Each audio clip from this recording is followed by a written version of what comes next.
it says that they should seek forgiveness from Allah. Allah is forgiving and merciful. The Messiah, son of Mary, was just a messenger, and messengers had passed on before him, and his mother was a supporter of the truth, and they both used to eat food. Why are we being told that Jesus was just an ordinary messenger, like other messengers, and Mary was just a supporter of the truth, and they both used to eat food? Why are we being told that about both of them? Okay, now it is simply because if you are a god, you simply cannot eat food. You don't need food. Okay. It is. When it says that Jesus. Man, you just can I complain? Can I complete my answer to you? I'm just used to Muslims filibustering. Are we told that Jesus ate food in order to dissuade us? Can I finish my answer, please, to your question? So because Jesus ate you food, love your voice, don't you? Okay, goodbye. It never fails. Tyrant, you are a tyrant. Mm-hmm. Just like Allah. that was a pretty good line. Just like Allah.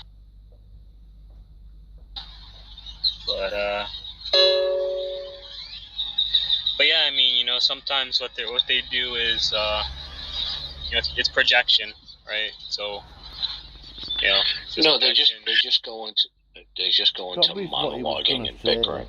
That's what the atheists do. Okay, they waste our time. They run the clock.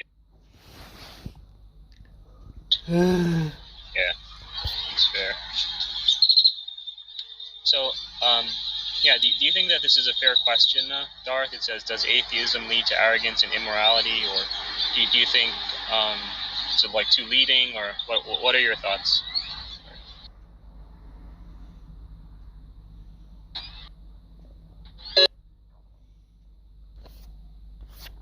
Okay, I think Darth can't talk right now, which is completely fine. No. It is the arrogance of autonomy of reasoning which compels them to deny God. Because if they don't deny God, then if they allow for the existence of God, then they're not autonomous. Okay? So it is the arrogance of autonomous reason that produces the position of atheism. And if man is his own God, if man is a law unto himself, then whatever societal mores there are about sexual activity, it's just social custom. Yep. Yeah, that's a great point. But yeah, so if anyone wants to come on up to comment, questions, answer the questions, I'm sure that we have a few atheists here who might have some thoughts on this.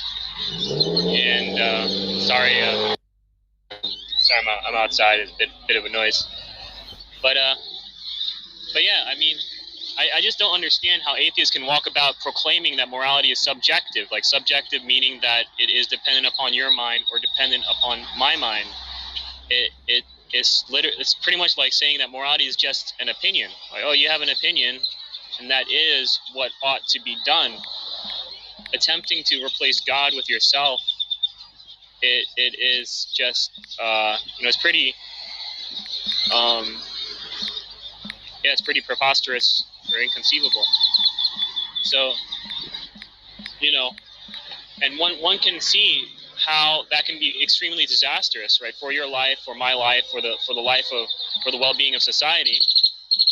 To be an atheist, to go and to hold on to that morality is just your opinion or just my opinion, but then to come up with a bunch of rationalizations and words to justify that and to say, well, it's subject to morality, it's just dependent upon my mind, people in their culture have their truth, and in my culture have my truth, and the rest of the endless rationalizations. But as an atheist, like you would do this or I would do this.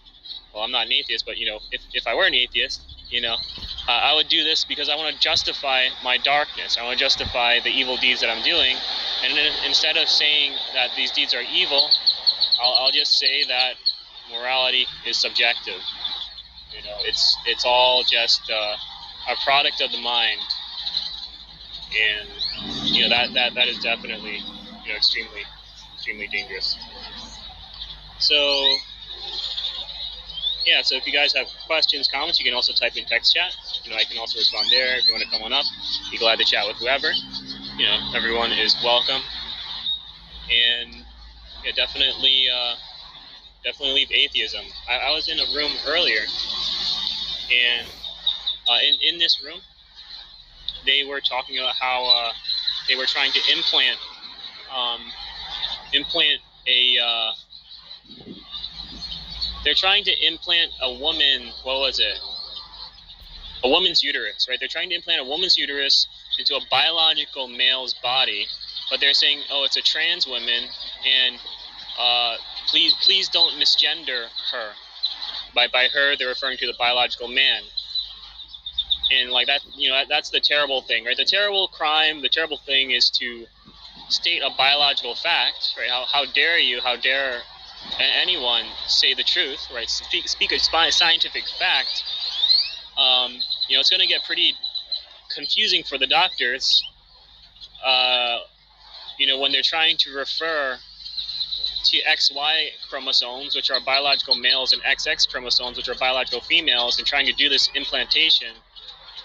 It'd be a little bit confusing, like his body, her body, whatnot. But yeah, it's just this is what the whole subjective morality leads to, is that nothing is off limits. You know, it's just every time we dip further into the darkness, like humans keep showing, hey, there's further to go. There's more, right? And yeah, you know, God has a withholding hand. He holds back our depravity and our evil. But you know, that's good. So yeah, I don't know. Darth, do you have any thoughts, comments? No, that was good. What would you like to say, Socrates? Yeah, hello, sir. First of all, I would like to say that although I'm an atheist, I really admire Darth Dawkins. He's very smart and he speaks very elegantly, and I really enjoy. How is it that God doesn't exist? I would rather speak about morality, I think, sir. But you just said you're an atheist. So how is it that God doesn't exist? I don't believe God exists, but I think we have already discussed. Do you have a rational basis for that belief? Yes. Okay, what is it? That the world I see around me, it doesn't seem to me that consciousness is at the center. I mean, How did you make that determination? Because the universe is lamely pragmatic, randomly cruel. Okay, well, what you see now, you're just speculating. No. What I'm trying to say, sir, is that we see some. First of all, let's go with the easy. We see the universe seems randomly cruel. The problem of evil, it's a real problem. Even theists. What in the universe is randomly cruel? We see cruel, which is random. We see random kind of. Where? Well, I reject that speculation. What is your justification that certain events are just simply? Well, first of all, you can't have random cruelness. Okay. What I'm saying is that, okay, sir, listen to me. When you say there are certain events that are random, okay, you're just making the same claim again that these states of affairs exist with independence from God. You're not defending your claim. Okay, the not God world is a universal, in that every particular among the plurality of particulars exists with independence from God. Okay?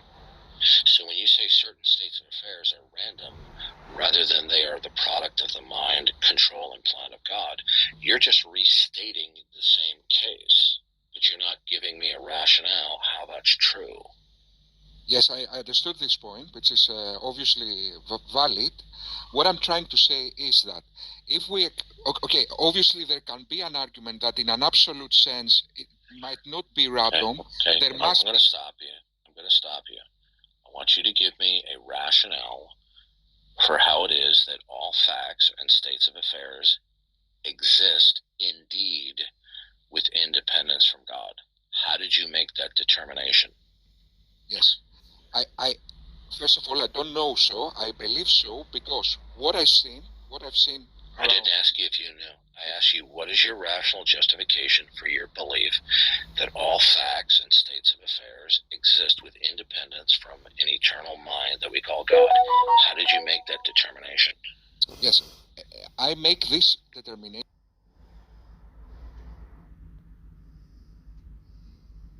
That's non-informative what you just said right there. That's pure vagary. I want you to give me a rational justification that you have determined that all particulars and states of affairs metaphysically exist with complete independence from the mind, the purpose, and the plan of God. How did you determine that? Okay. So my is that I think the evidence leads to. So I don't claim absolute certainty. You're doing it again. I didn't ask you about your level of certainty. I don't care about your level of certainty. Okay? Yes, when you say the evidence this, the evidence that, you're just generalizing. I want you to give me specifics how you determine that all particulars and states of affairs universally exist ontologically, metaphysically, with complete independence from the mind, the purpose, and the plan of God. What you are asking, sir, is to give you an absolute proof of something. This is what you are asking. You say, I'm asking you to give me a rational justification. Do you understand? Listen. Do you understand that if we invoke the God world versus the not God world, these are universal declarations either way? Do you understand? Yes. Okay, so if I assert the God world, that's a universal. If I assert the not God world, that too is a universal. Now, what is your rational justification that the universal of the not God world is true? What is the rational justification behind that belief? Because I think all the state of affairs in this universe can be explained better in an atheist worldview. Well, actually, it can't, okay? Because you see, do you have a concrete universal within your naturalistic scheme? So what I mean by a concrete universal, in the God world, God is an objective mind, and he's a concrete thing rather than abstract, right? Yeah. And all things derive and depend upon him. Now, is there something within your materialistic framework that all things ultimately derive and depend upon that's identifiable? Yes, but what is it? I think that the initial state of the universe, some kind of natural form. No. I'm not talking about the Big Bang. I'm talking about right now. Okay? Yes, right now. Do you have a concrete universal?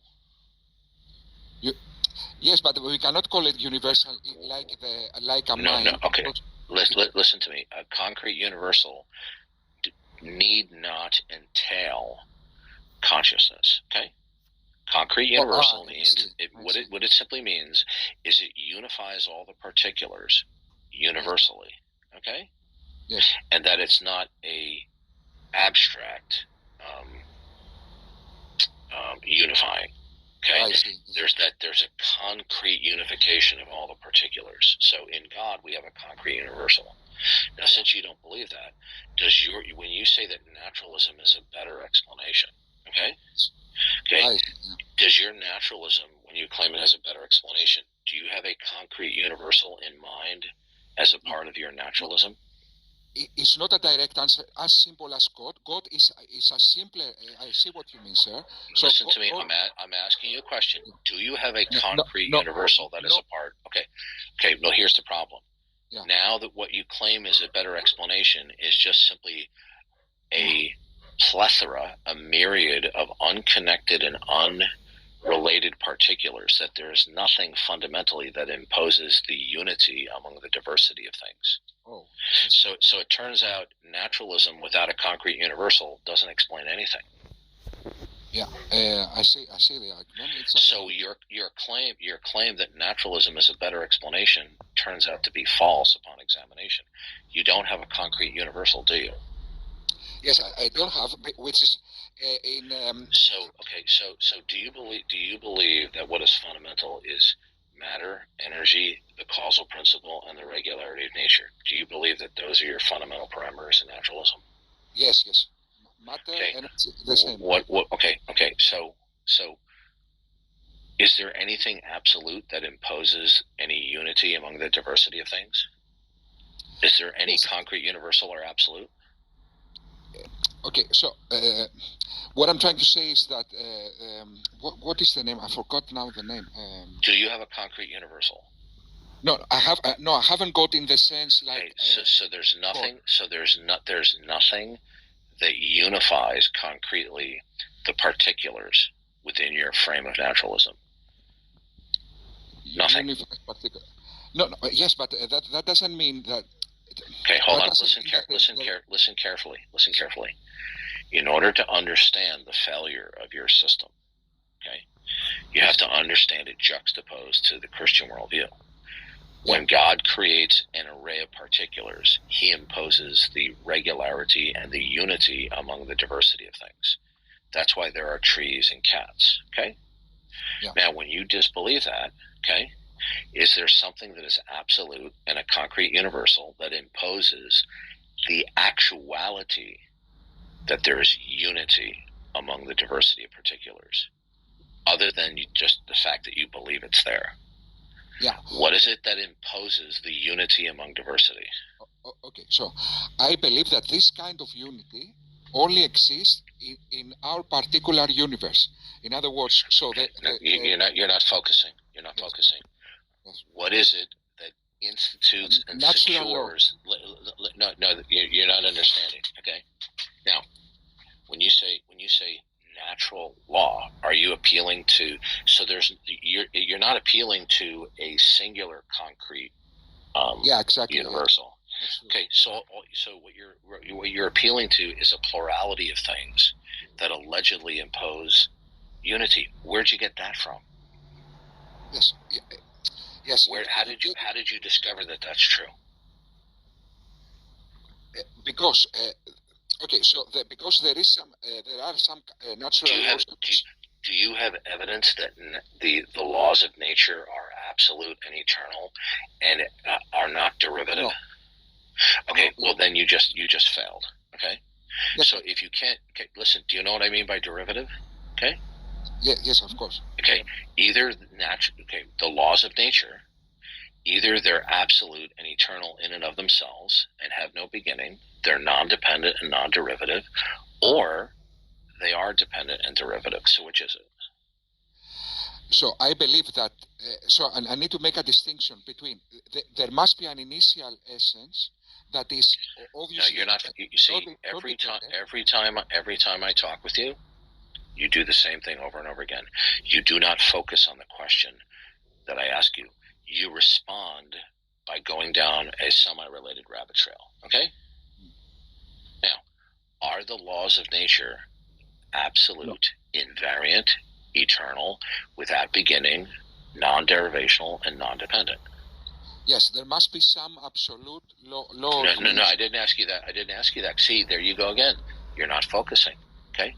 Are the plurality of things that you call the laws of nature, are they absolute, invariant, eternal, without beginning, unconditionally non-dependent, and non-derivative?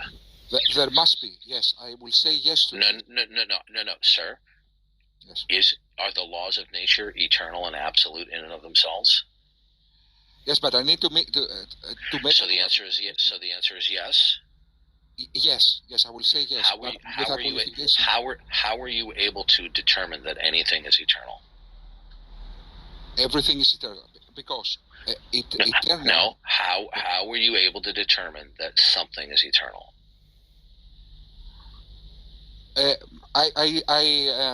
I suspect there must be something eternal. No. I'm not asking you what you suspect.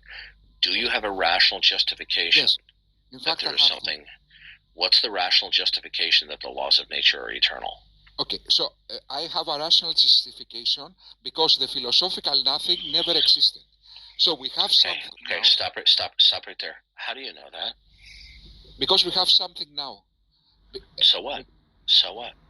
If we have something now, that means that nothing was, because from nothing comes. You weren't there, were you? Yes, but from nothing comes. Is that right? No. Okay. Now that's a universal. How do you know that's true? I will explain it because we have something. You're quoting ex nihilo fit. Out of nothing comes. Yes, exactly. Good. Okay. Now, what makes that universally true and fundamental? Where'd you get that from? Oh, yes, but the weird thing is that now we can kind of change seats, and I'm making it because you're saying that something must be eternal. Yes. Because something cannot come from nothing. How do you know that something can't come from nothing? Okay, I said the philosophical nothing, and why I'm saying that because philosophers define that nothing. If I were to agree with you that yes, indeed, something is eternal, it doesn't follow from that which is eternal are laws of nature. Yeah, of course. Okay. Are acoustics eternal? Obviously not. Yes. Are laws of hydrodynamics eternal? No, that's not the eternal. Okay, so we could go on for the next half an hour, and I could ask you various laws of nature, and you would just say, well, they're not eternal. So what you're going to have to say is some laws are eternal while others are not.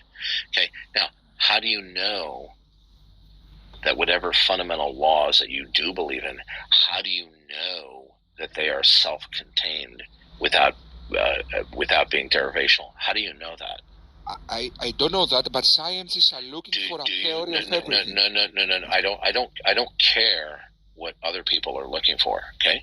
Yeah. All you are simply doing is you are concocting an idolatrous metaphysical construct of naturalism in order to not acknowledge God as creator. You told me there was insufficient evidence for God.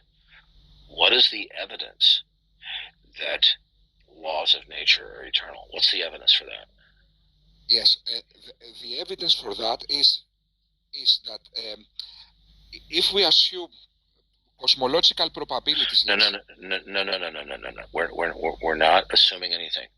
How were you able to rationally determine that laws of nature, whatever they may be at a fundamental level, how did you determine that they are self-contained, non-dependent, and non-derivative? How did you determine that belief? Okay, what you're asking, sir, is some kind of absolute statement deductive. I don't have that. I already So you don't have evidence. You don't have evidence. No, evidence is another. Sorry. Listen to me. Do you have evidence? Yes. That laws of nature are without beginning. Do you have evidence that laws of nature are without beginning? Yes, I have evidence, but I don't have. What is that? What is the evidence that laws of nature are without beginning? Okay, so the evidence is the philosophical nothing never existed. So there must be some. No. That it doesn't follow. It doesn't follow from. That's a non sequitur. What you just said. Yeah, I know, but okay. Good. Then so you're agreeing that you uttered a non sequitur. Yes, of course. Yes, I agree. Okay, so then you're going to have to drop it because it's not necessarily true then.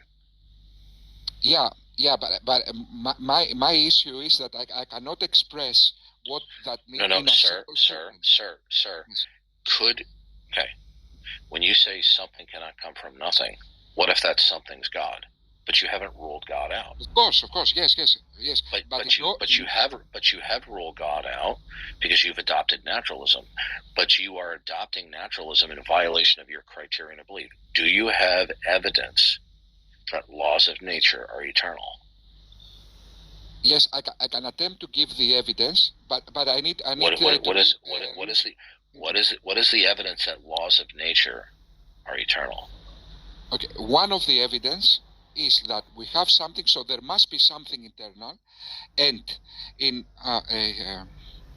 left. Maybe I don't know. He makes good arguments. He's very intelligent. I admit that.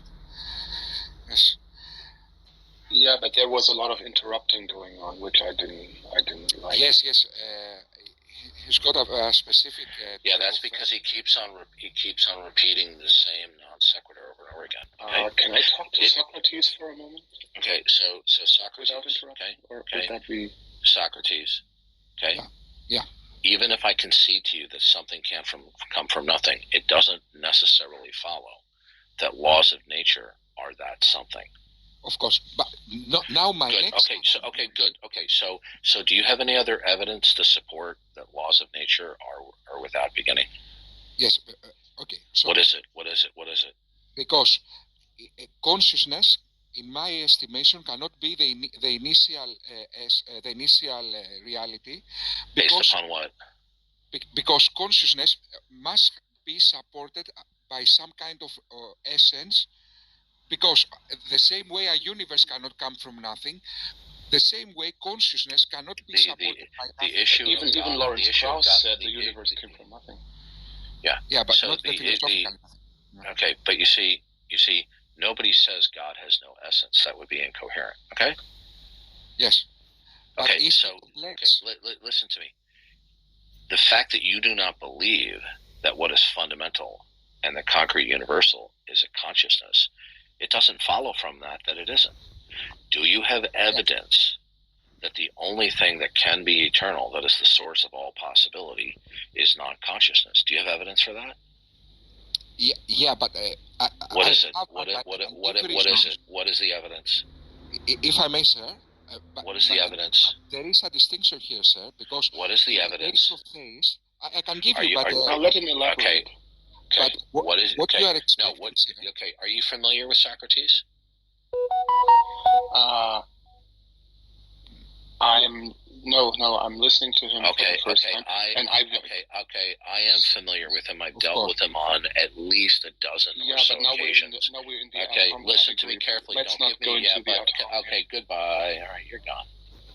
Okay, goodbye. Okay. Socrates? Yes? What is the evidence that necessarily leads to the proposition that laws of nature are the only thing that are absolute and eternal? What's the evidence for that? Yes, I don't have the kind of evidence you are asking, sir. So you don't have evidence for that, do you? No, I have evidence, but not like. What is the evidence? What is the evidence that necessarily indicates that the only thing that is eternal and absolute, from which all possibility derives, is laws of nature? What's the evidence for that? Yeah. So. Yes, but what you are asking, sir, what's the evidence for that? But I need to, in order what to. Is the evidence for that? What is the evidence for that? I need to take you through my reasoning. I cannot. What is the? Statement. If you repeat what you said before, I'll move you back to the audience because you're wasting our time. Okay, sir. Because what you've already said has been rebutted. Yeah. Yes, in a sense, but okay, I understand your line of reasoning, sir.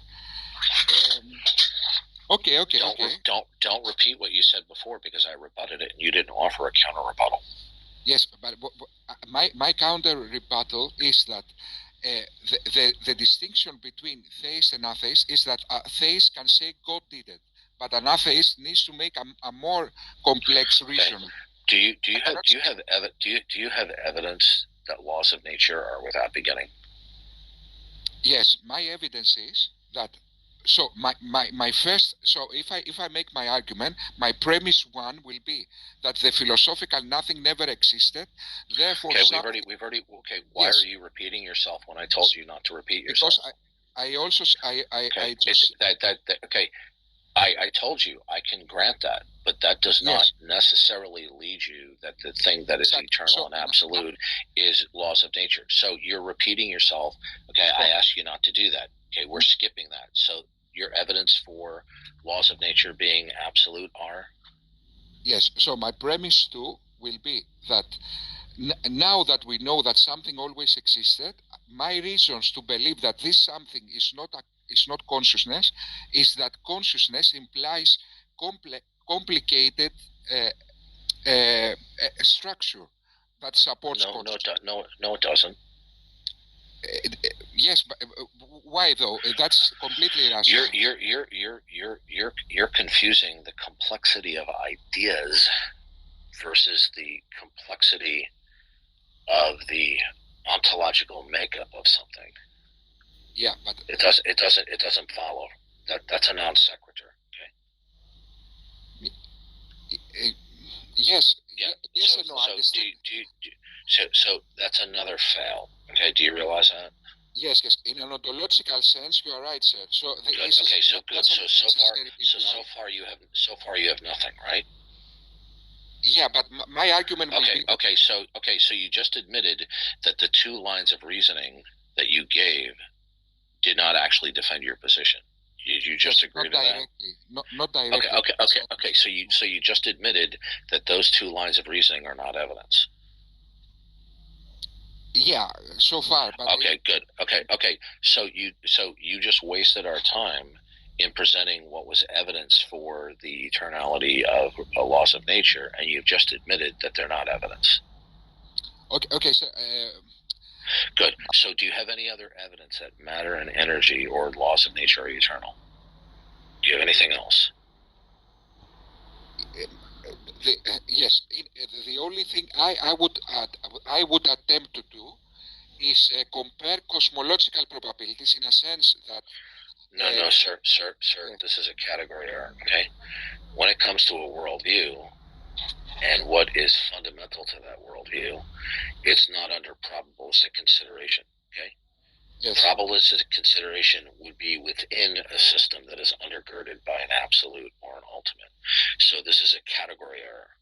Exactly, but okay. So do you listen carefully? Do you understand you've made a category error? Yes, I understood. Okay, a probabilistic assessment does not apply to what is fundamental to all possibility. Yes, I understand that, but okay. So what I need to avoid now... Let me explain something to you. In order to have any probability whatsoever, yes, there must be something within the system that is absolute itself, that does not change, while other things do change. Okay, whatever that absolute is, itself is not subject to probabilistic conditions. So that's a category error. Yes, but I can make... I'm going to go. I can make a story. You're hopeless. You're polite. You're cordial, but you're hopeless. I gotta go. Okay, sir. Thank you very much. Yes. So, yes, the only objection I have against complaint I have against this line of reasoning is that in order to be able to formulate a thought, it cannot be done in statements, in an absolute statements or in a deductive way. So I need to give some kind of reasons, because the difference of theist with atheist is that atheist needs to make some kind of rationale. Or in contrast, theist can say God did it. So I cannot say. So I need to. Yeah. So I just want to do something really quick. So Felix, I what you call it? I invited you back up, so feel free to come on up if you like. I'm actually interested in hearing, what you had to say. Your position on atheism and Christianity. So, Theo, if you wanted to hear what he wanted to say, why did you let Darth kick him out? Darth was modded, right? So Darth can mod how he likes. When I mod in a different style. But Darth, he has a specific style. He's very focused, right? He's very focused with regards to his questioning. And it's just funny because I see that happen all the time. Okay, what we're not gonna do is talk about mod ships. Stick to the conversation. But yeah, so Felix, I'll send you an invite. Feel free to come on up. and be glad to hear what you have to say. I'd love to hear the rest of Socrates' argument because he didn't really have a chance to present it coherently. Same here. Yeah. Okay. So my argument was that when we realize that because the philosophical nothing never existed, because why the philosophical nothing never exists? Because this is philosophers define that nothing in that way. Philosophers say from nothing nothing comes. Therefore, that nothing obviously never existed because now we have something. Now we know that something always existed eternally. Now we need to investigate what is that something that always existed. But how we investigate what is that something? We need to see what fits this profile. God is conscious. So consciousness must be supported by some kind of essence, no matter how counterintuitive or exotic is this essence. The same way a universe cannot come from nothing, the same way consciousness and all these convenient qualities, all this all-powerful, all this kind of stuff, all the qualities of God cannot come from nothing or from something very simple. But if we then realize that consciousness implies some kind of complexity, now the next question is, how can this complexity always exist inevitably? It makes no sense. In contrast, some kind of natural simple environment is more probable to always exist inevitably without explanation, being a brute fact. So that will be my argument, why I think a natural environment is more probable than God to always exist and be the necessary, let's say, existence. So this will be my argument. Can I try to restate what you said just to make sure I understand? Of course. So you're saying if you grant the philosophical nothing, then you can rule out that there was once nothing. So now there always has to have been something. Yeah. And then you say consciousness is within consciousness implies complexity. And yeah. Complexity can't be eternal because complex systems are not eternal, something like that. Yeah, the same way we cannot imagine an iPhone always existed inevitably without explanation, because an iPhone has complex parts, it has a specific function. So the same way we cannot imagine an iPhone always existed inevitably, the same way we cannot imagine something which is eternal times more complex than an iPhone with more qualities. Okay, so it's not reasonable to imagine that this is inevitable and always existed. In contrast, how do you know that there isn't a necessary being, like something that necessarily exists?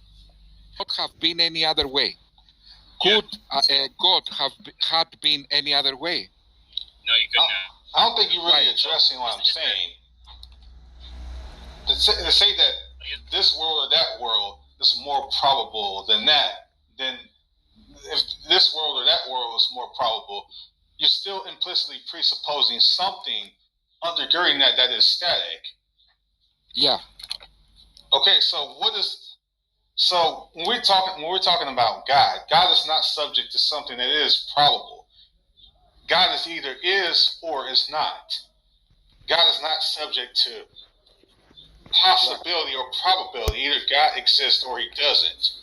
Yes, but this we are cashing out God to be the necessary precondition for everything. God wouldn't fit into the probability scale, so that's a category error to talk about, well, God probably exists. That's a category error, man. No, let me explain what's the problem with that. How you describe God are abstract descriptions. Let me give you an example. Now I'm holding a bottle here. If I start saying this bottle always existed inevitably, could not have been any other way, it's all powerful. Therefore, that bottle made the universe. What is the error here? my abstract descriptions of this bottle have zero cosmological effect. So, with all due respect, sir, I don't care what your theology says.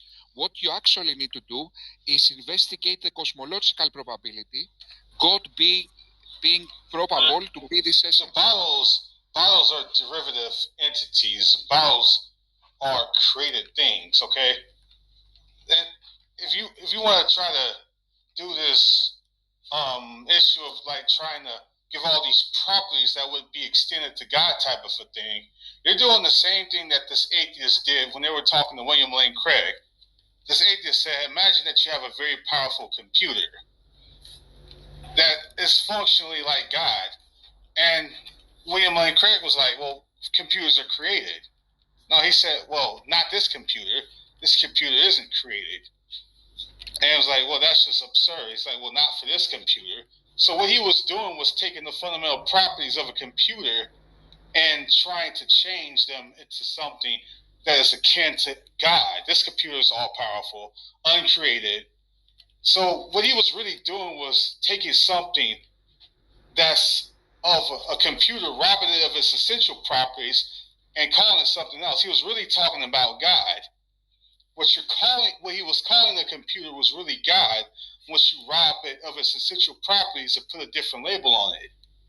When you introduce this cup example, you're just trying to rob it of its essential properties and give it a different label. Yes, but okay. So you're just calling. So what this cup is really God when you rob it of its essential properties. So you're not even talking about a cup anymore. You're just talking about God with a different label. Yes. Okay. So I see what you. Okay, that's a good. One second. You keep on asserting like that God is probabilistic. You keep on rejecting that God is necessary. You would need something necessary in order to make this sort of rejection. But I do want to give some new people a chance to talk. So I want to see if Ponix or Fatty wanted to interact with the question or whatnot. So, all right, so Ponix not there, and Fatty, are you there? Yes, I'm here. All right. So, do you have any questions? Yeah, I'm struggling with. Oh, sorry. Questions on the room title? No, go ahead. Go ahead. Say what you're going to say. Sure, and I'll do maybe like a two-part. The first question I had was, I was trying to genuinely understand why you can't talk about God from the sense of probabilities. I mean, probabilities simply being the likelihood of scenarios. I don't know why is a theist absolving themselves of that? So I'll pause there. Well, I gave a reason why that is. Like, if you take a coin flip, heads or tails, it's either going to be heads or tails once you flip it. Now, you have to have something undergirding that to talk about the probability of heads or tails. You have to have something static. In this case, you have to have at least a coin. And if a coin isn't always a coin, then you cannot have probability of a coin flip. So when you talk about probability, you're talking about something more fundamental that undergirds it, that is static, that doesn't change. This is what we're talking about. If we're talking about the thing that is static, which doesn't change, that is more fundamental to everything else, that would be the subject or the grounds for probabilistic occurrences. That thing cannot be subject to probability. The thing that is static cannot be subject to probability at all by definition. It either is or it isn't. So this is what we're talking about. We're saying that God represents the entity that is the necessary precondition for all other facts that are not himself. All other facts are derivative, but God is not. Therefore, saying that God probably exists is a category error. Either God simply exists or doesn't. Yes, and God is a necessary being, and he is that which is ultimate, right? He he has aseity, so that means he's singular, from which all other things are derivative from. By the way, if I'm cutting out, let me know. It says I have a poor connection. But yeah, so from all other things are derivative from God, and he's a necessary being. And so there has to be something that is necessary in every worldview, or else we wouldn't have anything at all, right? So there needs to be a necessary ultimate in every single worldview. Yeah. Yeah. Probabilities are undergirded by something which is static. There's no escaping this. That wouldn't. Hello? So Fatty, would you agree with that or not?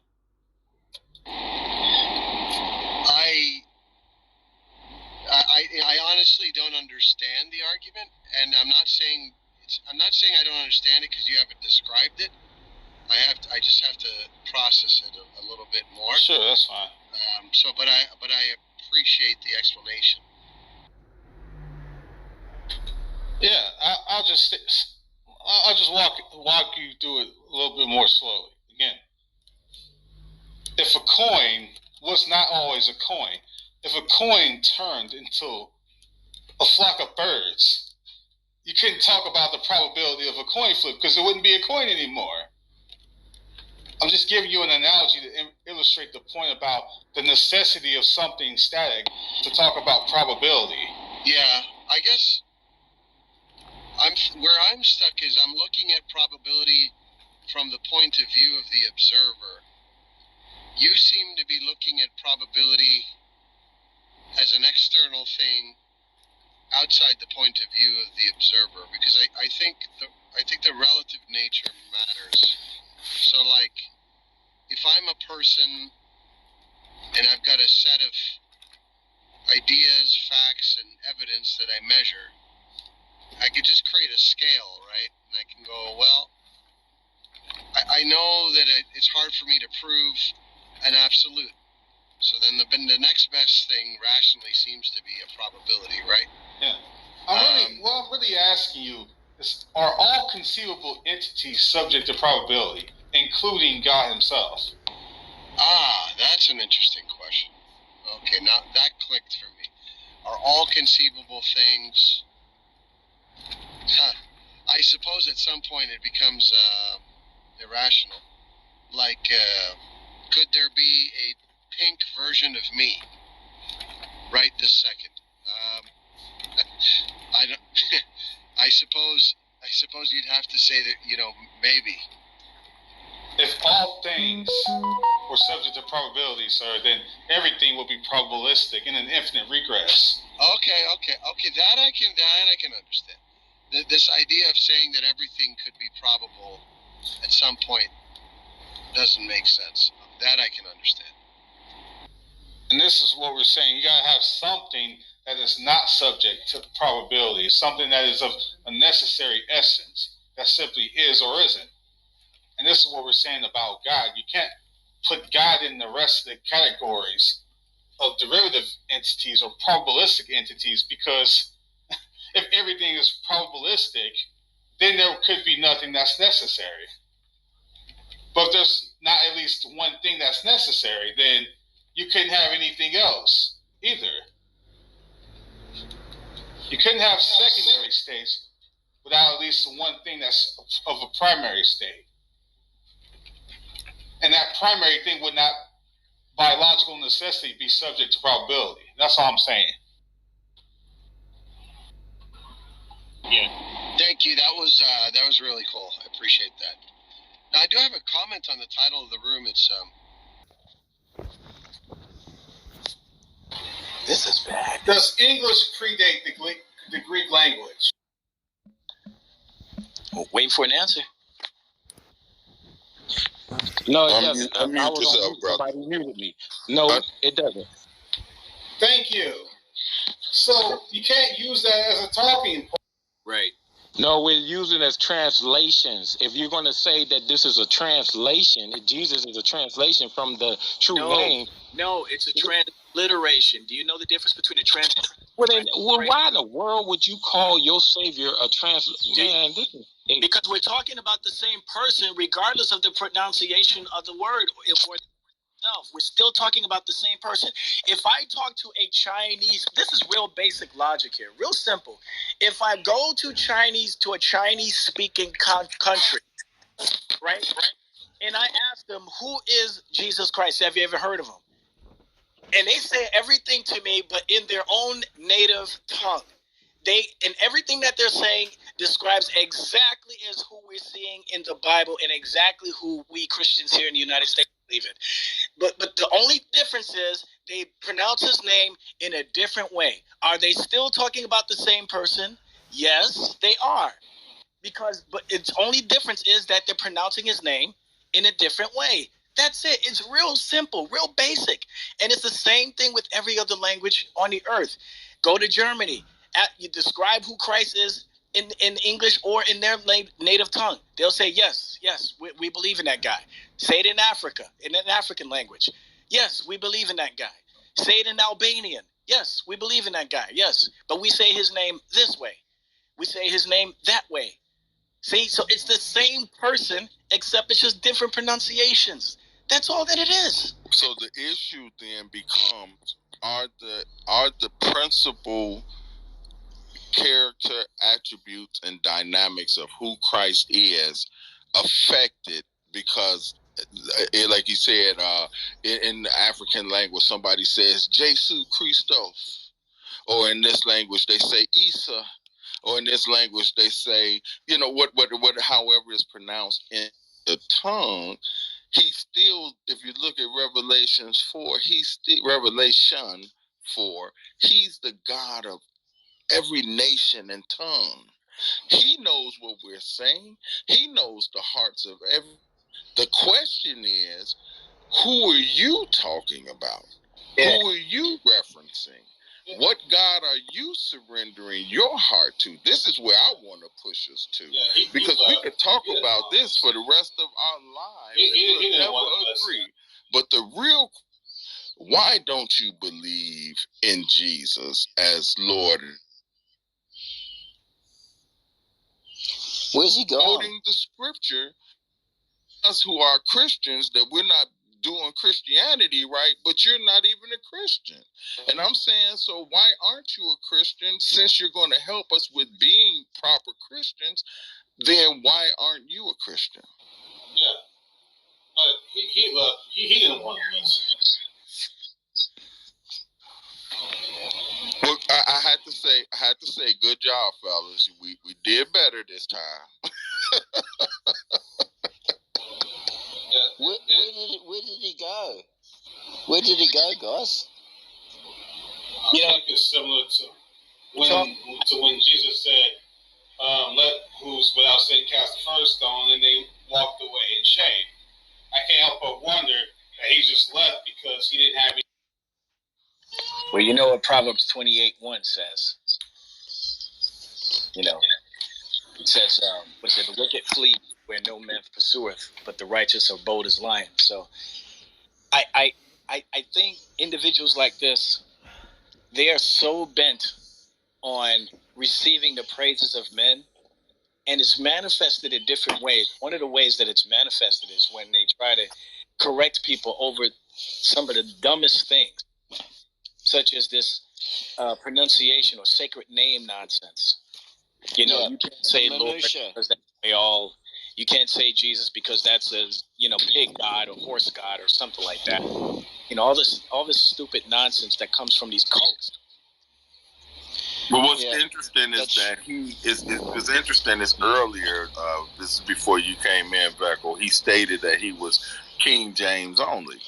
And so then if you want to play the game all the way, which King James? Because the earliest King James doesn't read the way that your King James reads. And the one before, you know what I'm saying? So again, we see the progression of words. We see the changing of language. We see the maturing of language. And unfortunately, you get into these scenarios and people are drawing down what they believe is knowledge and wisdom.